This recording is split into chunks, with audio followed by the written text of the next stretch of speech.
Good morning. I'm Grady Johnson. I'm the group publisher of SC Biz News. And here in the Midlands, we're the Columbia Regional Business Report.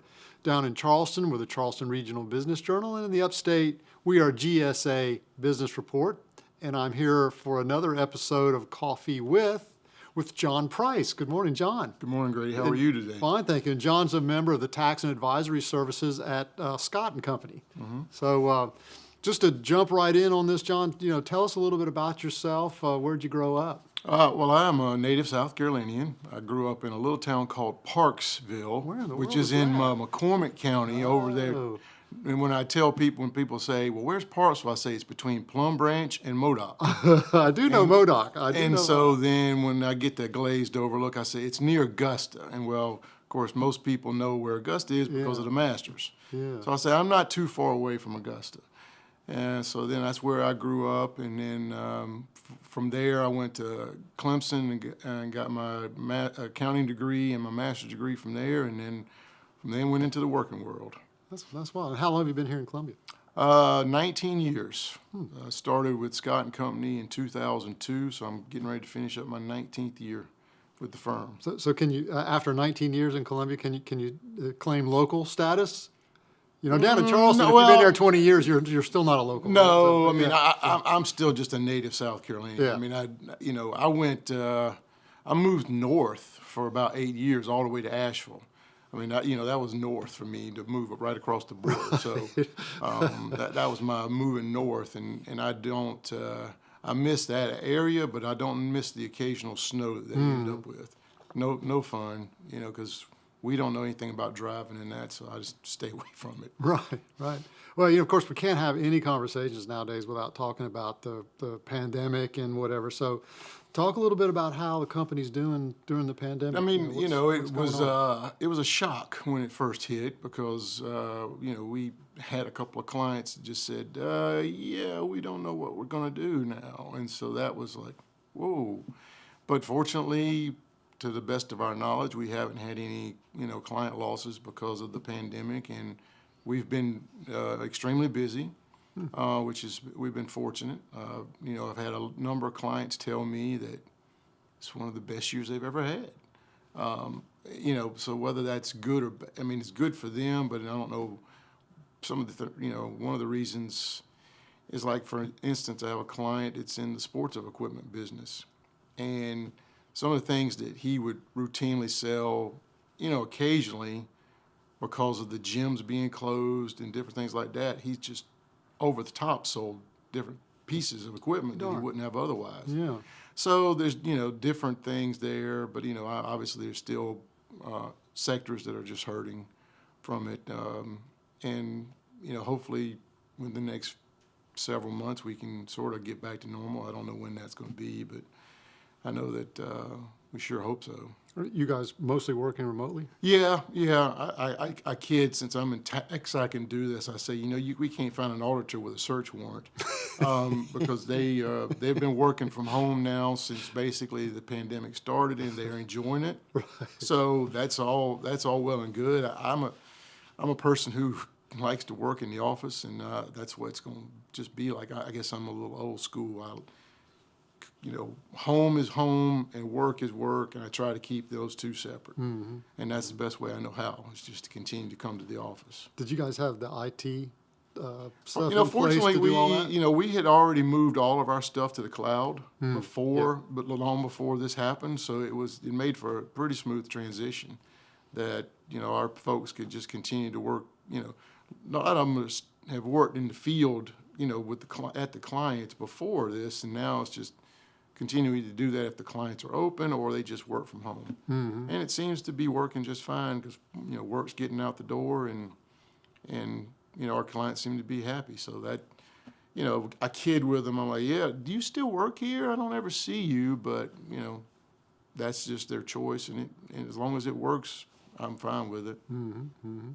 So John, talk a little bit now about how the pandemic is affecting all of the other businesses, et cetera, and mainly PPP loan forgiveness. That's sort of on everybody's mind, I Yeah, would say. and and I was again, talking to different clients. A lot of them, were able to get that loan, and it helped them, when the time was during that time, and now it's that 24 weeks is pretty much have come to an end, or it's coming to an end. So it's time to help, apply for that forgiveness.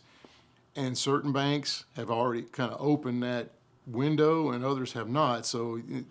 And the SBA has 90 days, I believe, in order to kind of give you an answer. So we're trying to figure out, okay, well, if we're just now doing this, 90 days is going to be into the new year. Yeah. How is that going to work? So we're not sure. There's still, it's ever evolving. You get different guidance all the time. But the main thing that people need to understand is, yes, the PPP loan, if it's forgiven, it is non-taxable. But then the expenses that were paid with those funds are not deductible. So basically, it's a wash for tax purposes. It's, you can. So I've told my clients, look, instead of me trying to show that, quote, income is non-taxable and then having to figure out which expenses to pull out, then I'm just going to show the income and deduct the expenses, so it's going to end up being the same answer. And I had one client early on in the process said, well, it's not, we realize that we're not going to have to pay tax on it, but that's going to be cash that we didn't have to spend somewhere else. So ultimately, if everything goes well, that's going to be additional income to us when it's all said and done, because if nothing else, it's cash that we had that we didn't have to spend on other expenses. So it's going to be, I think, in most cases, it's probably going to end up being a windfall for most of the companies that I've come across. But it still will hit your 2020. Yeah, I mean, that's I was the having part this that's conversation confusing. with a fellow CPA the other day, and he was like, what are we going to do if we don't know if the loan hasn't been forgiven until Right. sometime in January? And I said, I really hadn't thought about that.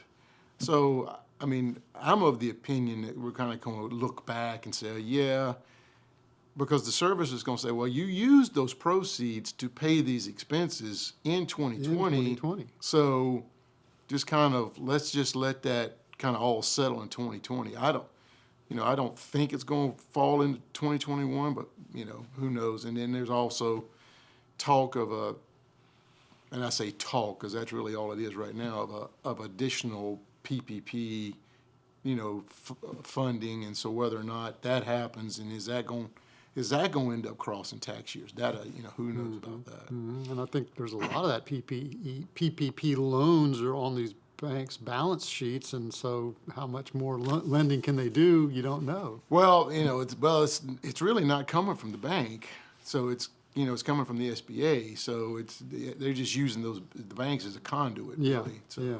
now whether or not the banks really want those loans on their books, because Right. they're only being only charging 1%. So Right. I mean, I know interest rates aren't much, but 1% to a bank is no thanks. It's not worth the hassle. Exactly. I think, but Right. anyway, it's always an adventure when they're kind of doing this stuff on the fly. You never know. As a small business owner, you always just get kind of feel like you're caught in the winds on some of this stuff. So Right. it's pretty tough. How about I would never miss the opportunity when I'm sitting in front of a tax accountant at this time of year just to talk about sort of closing the year. What from a small business perspective, what should small business owners be thinking about now as they're Yeah, I as mean, they're if you're closing looking the at year? if you're looking at your books and you're like, wow, I have had a pretty good year when it's all said and done, then I'm gonna say to you, okay, is there any piece of equipment or anything like that you're gonna need, say in the next 6 months? If you're gonna need it, let's go ahead and see if you can get it in and you start using it before the end of the year, because then you can just write it off. If it's not, if you don't buy over $1 million worth, now, for a lot of small business, they're like, oh, that's not a problem. So as long as you got taxable income, go ahead and get that, that new piece of machinery that you're going to need anyway. Now, if it's not something you're not going to need for another year, I was like, I wouldn't necessarily go ahead and do that because no reason to kind of just spend the money now unless you're like, I just don't know how this election's going to go and whether tax rates are going to go up. I mean, I was reading something the other day. Obviously the two candidates have different policies on tax and whether or not anybody's taxes may go up if Vice President Biden goes in and how that goes. I mean, I don't really think there's going to be a huge change either way, but it's something that we're going to have a conversation with our clients about after sometime next week, I guess. See where we go from in there. this situation with the pandemic and whatever, are there any other tax implications? Put the PPP off to the side. Right. Anything else that you're seeing that you're advising clients to be thinking about as it's related to their businesses? Not anything specific. Again, we've bandied about this conversation about what are taxes going to look like after this year, and if somebody, there may be some that are going to be like, I don't want to run the risk of potentially my taxes going up, so they may end up kind of, if possible, accelerating some income into 2020 or deferring some deductions. So, if you're of the mindset it's like I'm not comfortable or I just feel like taxes are going to go up, then that's something you should consider is maybe you don't go buy that piece of equipment if you don't need it between now and the end of the year. Maybe just wait, because if you think your taxes may go up, well, let's just wait and defer that deduction. Or if there's some way you can accelerate income, bring it into 2020, we would do that as well. How about the other thing I always, when I've got a tax account sitting in front of me, how about requirements from prior tax returns, things like that? That's Right. so confusing. Well, what I'm are probably the last reporting- person to ask that question because if you go find a box of mine somewhere deep in the recesses of my home, I've got every tax return I've ever filed and probably the documentation behind it, but that's obviously overkill. In reality, I always tell clients when they ask me that question, I say, look, the normal statute of limitations is 3 years, but they can go back to years 4, 5, or 6 if they can prove that you substantially understated your income in those 4, 5, or 6. They can only go past 6 if one or two things. One, A, you didn't file a return. Well, that's kind of obvious. Or B, the return you filed was fraudulent. So if you feel comfortable that A, you filed a return, and B, it wasn't fraudulent, then after 6 years, go to the shredder with your documentation. Now, I would still hold on to a copy of the return just to have around just in case. And then every now and then there's an occasion where there's something on your return or in your documentation that may have I call it a lasting impression that may still be applicable for you in the future. Don't get rid of that. One of the things about, it's harder to see in a return, but like if you have something that you've acquired via an inheritance or a gift, and you have to try to know what your basis is, if you turn around and sell it later on, if you've got something in those records, definitely hold on to that. Yeah.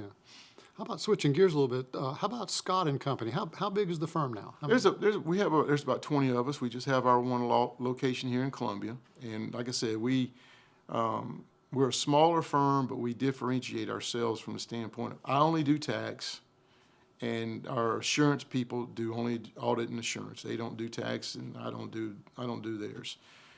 As a CPA in South Carolina many years ago, in order to become licensed, you had to have at least 400 hours of audit experience in order to even get your license. So I had to go through that ordeal many years ago. And one of the half of my time was spent on one job, and it was actually here in Columbia. So I realized quickly that I had chosen the right path in tax. In fact, I knew that when I was in college, but it really came home to fruition when I had to actually go do it in real life. I'm like, no, thank you. It's just as important to find out what you don't like as what you do. Exactly. Yeah.